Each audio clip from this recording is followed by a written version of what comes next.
Good morning friend, পুনৰবাৰ সকলোকে মোৰ চেনেললৈ স্বাগতম জনালোঁ। আশা কৰোঁ সকলোৱে ভালে আছে। উঠিয়ে খিৰিকীখন খুলি কিনে চালোঁ, চাওকচোন সূৰ্যটো কি ধুনীয়া লাগিছে, একদম কণীৰ কুহুমটোৰ দৰে ৰঙা। আৰু আমাৰ পাহাৰৰ পৰিৱেশখন চাওকচোন, ইমান ধুনীয়া লাগে।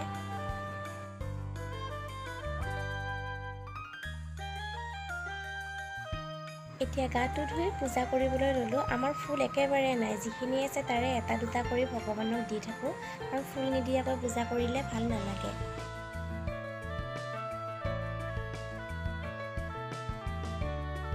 মই পাকঘৰত আহিলোঁ গেছটো চাফা কৰিব। মোৰ গেছটো একদম নতুনৰ দৰে হৈ আছে, 8 বছৰ হ'ল। আপোনালোকে বিশ্বাসে নকৰিব, মই মামৰ লাগিব নিদিওঁ কাৰণেহে চাগে ইমান ধুনীয়া হৈ আছে, একদম নতুনৰ দৰে হৈ আছে। চাওকচোন,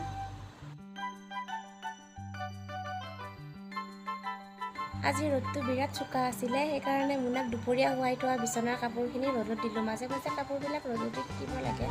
এতিয়া মোনা টোপনি মাৰিব আৰু তাক মই টোপনি খেদাবলৈ চেষ্টা কৰিছোঁ, কাৰণ কামবিলাকতো আছে কৰি কিনে। মোনাক মেৰিগ'ল্ড বিস্কুটো খুৱাওঁ দেই। মেৰিগ'ল্ড বিস্কুটৰ লগত দিওঁ মই নান, গাখীৰ, চেনি আৰু নিমখ দিলে অকণমান সোৱাদটো ধুনীয়া হয়, খাবলৈ ভাল হয়। আৰু মোনা আজি আছে ৰবিবাৰ কাৰণে মাহঁতৰ ঘৰত, মই মোনাক ইয়াতে খুৱাবৰ কাৰণে লৈ আহিছোঁ।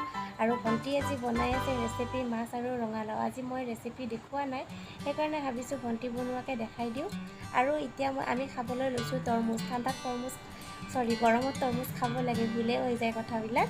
এতিয়া মই তৰমুজ খাবলৈ লৈছোঁ, লগতে চবৰে লগত মিলি খোৱাটোৰ আনন্দই বেলেগ, নহয় জানো? আৰু মই ৰোৱা পুদিনা ছিঙিছোঁ, চাওকচোন কিমান হৈছে।